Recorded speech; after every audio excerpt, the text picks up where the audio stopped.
jam wale mon bandiraɓe tedduɓe yeɓiyankoɓe yaw Pindi TV min calmini on ɗo mbawɗon wonde dunde babade mande kala min bismimo no gele gadande robino jeyndi altini nogase tati lewru décembre 2024 bisimilla mon e kelle gadande robindo jayndeji puɗortoɗen ko jayndi gendira leydi Sénégal jayndi le soleil ɓe garti kono gueɗe ɗe ganduɗa ko gadoraɗe waɗede to banggue wonande gueɗe rendo guilay jarameje hay ñamduru tawi ɗum kadi ena adda batte to banggue wonande cellal rendo ngo ɗum saabi ɓe garti e yiide automédication option haut risque e yiide ɓen ɓe ganduɗa ko fandiyankoɓe to banggue cellal ɓe kolliti noon ɗen gueɗe ɗe ganduɗa ne heewi rendede guila jaram hay e ñamele ɗum noon ne adda batte cellal hani jibine ko yete ko ɗiɗo rafi ɗi ganduɗa ko insuffisance rénale hépatite hay ko nandi hen ɗum saabi kamɓe médecin ji eɓe mbiya wagginde ɓesguji leydi Sénégal ɗe mbawta kadi rentade ɗen gueɗe jayde rewmi quotidien ɓe garti koye avis d'expert yiyande on mo ganduɗa ko Daɓi Lembe gartuɗo e wadde conforté préfet mo Dakar caggal nde ƴetti pellital gam ittugol Barthélémy Dias e mairie mo Dakar e yiide Amadou Sed Niang hollide wonande ngal pellital ko dewgal lawol ala fof ɗo kanko préfet o yaɓɓi kuule toon jayde rewmi quotidien arti ha joni toon to Mali ko ɓiɗɗo Sénégal najo wedda gawol ha hawri e ladial jayde rewmi quotidien arti hen jayde Sud quotidien ɓe garti koye frais d'inscription scolaire achat de fourniture contribution à des fêtes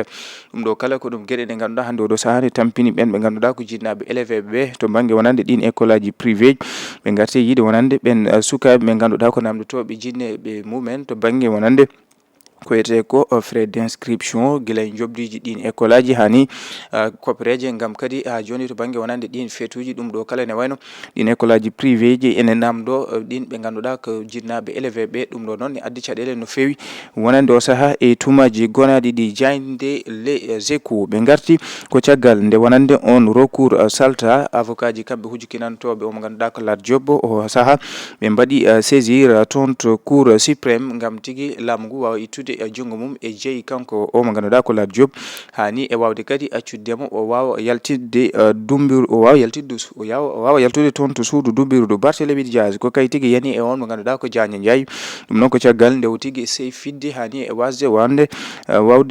jabde on saaha no ɓe mbaɗirta to banggue wonande ngun goobu to banggue jillaw golle e ko yotno noon wonande e ɗin kawgi ɗi ganduɗa ana waɗa ɗo e Dakar e lamorgo ngo kanko Barthélémy Dias o arti hen e jayde les échos jayde point actu ɓe garti koye Barthélémy Dias un genou à terre kanko Barthélémy Dias e yiide o saaha koppi koti e leydi caggal noon nde ɓe kolliti wonande o saaha caɗele musɗe pawaɗe e dow makko hande tumaji musɗe ɗi kadi ɗi o wurat to banggue wonande dawrugol caggal nde laamu ngu mbiyen yittimo toon to battirde gendira leydi Sénégal hande o saaha kadi ne yitti ittudemo e toon to maire de la ville de Dakar e yiide maître Moussa Diop holliti wonande ittugol Barthélémy Dias e mairie mo Dakar ala foof ko ɗum wona so wona noon laamu ngu o saaha kay walla koko ɓe dariɓe wawde wadde ko yete ko joftour to banggue dawrugol kanko Barthélémy Dias o arti e yiide wawde seyfidde to banggue wonande ɓen ɓe ganduɗa ko goomu juɓɓudi to banggue wonande oɗon to ko yiyete ko comité d'organisation des jeux olympiques de la jeunesse mo ganduɗa ene waɗa ɗo e lamorgo ngo kanko Barthélémy Dias o holliti noon capanɗe 6 milliards e koppereji men franc CFA ko ɗum tigui woni ko yiɗa hen yuppade ɗum addi kan haala ene tawe e jayde point actu jayde tribune ɓe garti koye l'industrie des BTP dans l'agonie e yiide jayde tribune o mo ganduɗa ko Ousmane Sonko ne tuma wonde caggal nde holliti wonande ɗen maɗele dartinaɗe ɗum ɗo noon saabi caɗele ɗe ganduɗa waɗi battini e ɓen ɓe ganduɗa ko kay tigui gollottono hen ɗum saabi omo ganduɗa ko maître Doudou Ndoye hani omo ganduɗa Pape Alé Niang directeur général de la RTS kamɓe kala ɓe garti yiide alay saago laamu ngu wawa yaɓɓidde koyngal mum sibu ɗum waɗi batte to ɓen ɓe ganduɗa ko kay tigui joɗɗi gollani ɓe garti ha joni e kanko maître Moussa Diop o arti e jiwtugol Barthélémy Dias toon to mairie de la ville de Dakar holliti wonande ɗum ɗo de ko ɗum gueɗe dawrugol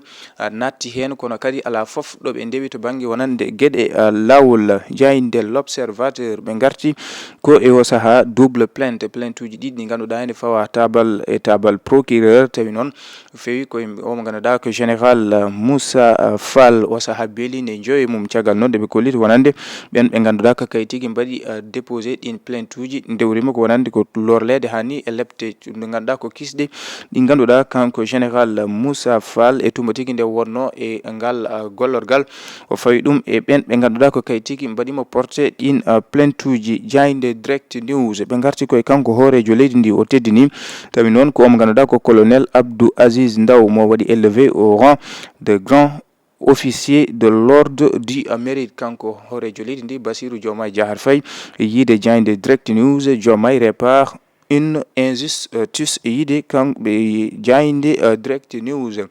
Jayinde li quotidien ɓe garti koye élection locale anticipée en 2025 ko namdal e yiide jayinde li quotidien kanko hoorejo leydi ndi hande oɗo saaha noon eɓe nayi golle gam tigui wawde ha joni artirde ɗin sumgoji tawi ko élection ji locale hitan ujunaje ɗiɗi e nogas e joyyi. kanko hoorejo leydi ndi ni o heeɓi hettade ko wiyete ko conseil constitutionnel gam tigui wawde ha joni ƴewtade ɗen gueɗe beele ma ɗum laato jayinde li quotidien arti hen. Jayinde point actu ɓe garti ko e Harouna Dia l'entrepreneur de l'année e yiide jayinde point actu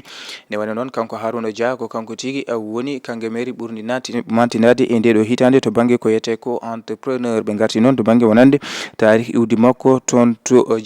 gendire makko hani oɗo saaha hande ɗo woni kangue mairie ndi ganduɗa ko fayodinde to banggue wonande to banggue golle ko yete ko entrepreneuriat. Jayinde point actu arti hen. Jayinde Walf quotidien ɓe garti koye dégradation des finances publiques ɗen caɗele to banggue wonande faggudu ɗum saabi noon ɗum battini no fewi e ɓen ɓe ganduɗa ko kayitigi goni joomanen galleji en e yiide jayinde Walf quotidien. kono ɓe garti e Barthélémy Dias caggal caɗele gam ittudemo to wiyete maire de la ville de Dakar. ɓe garti yiide Barthélémy Dias ha joni noon ko neɗɗo mo ganduɗa ko kewɗo yimɓe to banggue wonande ɗin conseil ji taweteɗi e mairie de la ville de Dakar. Jayinde l'éveil ɓe garti koye Tahirou Sarr mo ganduɗa ko kayitigi waɗi batake fewde jagorɗo kalfinaɗo ñawoje leydi Sénégal. tawi yodi noon koto banggue ƴewtade ɗin nationalité ji totteteɗi ɓen ɓe ganduɗa ko arani en hani e ko yete ko droit du sol hani e toon to mairie ji ɗi ɓen ɓe ganduɗa ko kayitigi mbaɗata ko yete ko gujugol to banggue wonande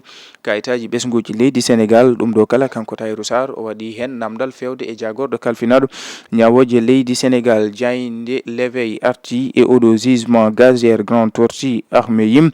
leydi Sénégal dendal mum e leydi Mauritanie hande o saaha ɓe nayi eɓɓoje golle gam tigui wawde wadde sauver on projet nden eɓɓore. uddirten ko jayinde coftal balli jayinde Rewmi Sport ɓe garti koye qualification CHAN 2025 leydi Sénégal kay waddi e leydi Libéria ɗekki kono ɓe garti e Prime League leydi Chelsea ko kay tigui ne wayno kañumne waddi ko yete ko ɗekki kam e Everton mo ganduɗa ene tawe toon ɗen baroɗe leydi Sénégal Idrissa Gana Gueye kam e Elimane Ndiaye. bandiraɓe tedduɓe yeɓoyankoɓe Yaw Pindi TV ko ɗum woni komin gaddannomon kelle gadande roɓindo jandeji min dokka on aadi talata janggo so hawre welede Allah on jarama.